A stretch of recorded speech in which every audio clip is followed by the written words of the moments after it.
You know, right now, one of my greatest experiences of my life was being a member of China Post One. It's a very interesting organization. If you look back in history of all the American legions, you know that the American Legion concept started at the end of World War One in Paris, where our first American Legion post was founded.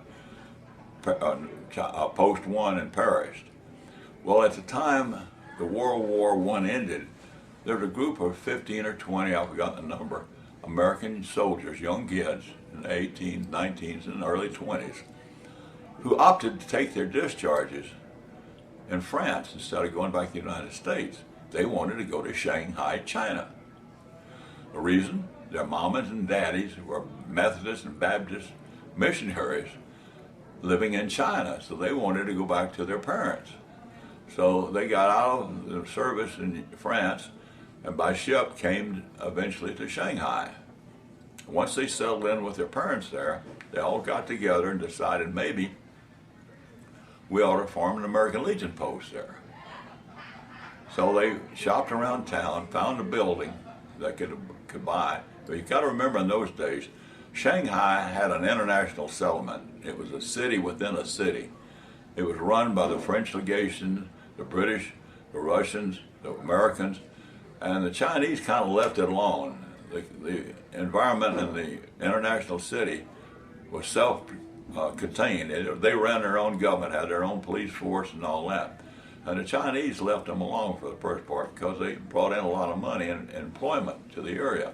Well, anyway, these young American veterans of World War One got in touch with the American Legion in New York State and got a charter from the New York State American Legion home office to charter a chapter in Shanghai, China, which they did. And they bought this building and made the first floor a American Legion bar and recreational place. Then the second and third floors they converted into hotel rooms for visiting American businessmen. At least that's the story I was told. It just so happened in 2000 I was in China on a visit. It's being sponsored by the Chinese Air Force. And I got to go up to Shanghai and I found a taxi driver who got me in touch with a historian up there.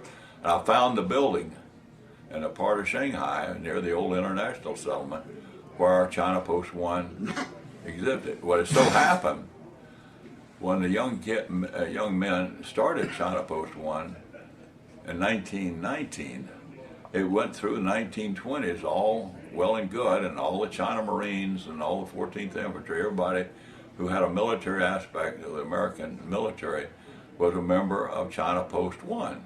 They wanted to be. And that existed all during the 20s and in the 30s. However, around 1935 or 36, the Japanese occupied Shanghai. But we weren't at war with them, so they left the international community alone. So China Post One continued to exist and operate in Shanghai when Shanghai was occupied by the Japanese up until December the 7th.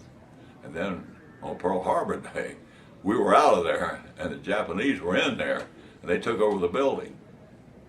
When I visited that building in 2000, I found out it was a municipal court building for the city of Shanghai. But they said during World War II, when the Japanese occupied all of Shanghai, including the international settlement, they made a regimental headquarters out of it. But one of our members, a China Marine, before they left to go to the Philippines after December the 7th, they bugged out. They hid all of our records up in the attic, and the 5 years the Japanese occupied the building, they never found our records. So in 1945, the Japanese had lost the war, so they were out of there. And General Clarence Chennault, the hero of the Flying Tigers, was 14th Air Force commander, as a major general. He came down and took the building back over because he was a member of China Post One. And we started operation again, they did, in that same building until 1949 when the Chinese communists kicked us out. And we moved all of our operations to uh, Arizona, to Scottsdale, Arizona, and then eventually Riyadh, Saudi Arabia, and now in Houston. So that's the background of it. But during the Vietnam War era, we recruited and expanded a lot, mainly the old Flying Tigers, who were fighting for Air America and other operations in Southeast Asia, and those of us who were in Special Forces and Rangers and doing things in Thailand and special and Cambodia. Anyway, we expanded and then we went into the Middle East, and so now we're a post in exile, but we're still in existence. We got many members, and we get together once a year in a reunion, and now we're doing it in Las Vegas. So that's the background, and it's an interesting bunch of people who have a lot of history that they learned the hard way during all the problems we had in Southeast Asia and now the Middle East. So we're focusing on that, and that's one of my main focuses, because I want to keep us expanding. I want us to attract as many young men and women from Afghanistan and Iraq as we can to keep us alive, because we're old World War II guys like me.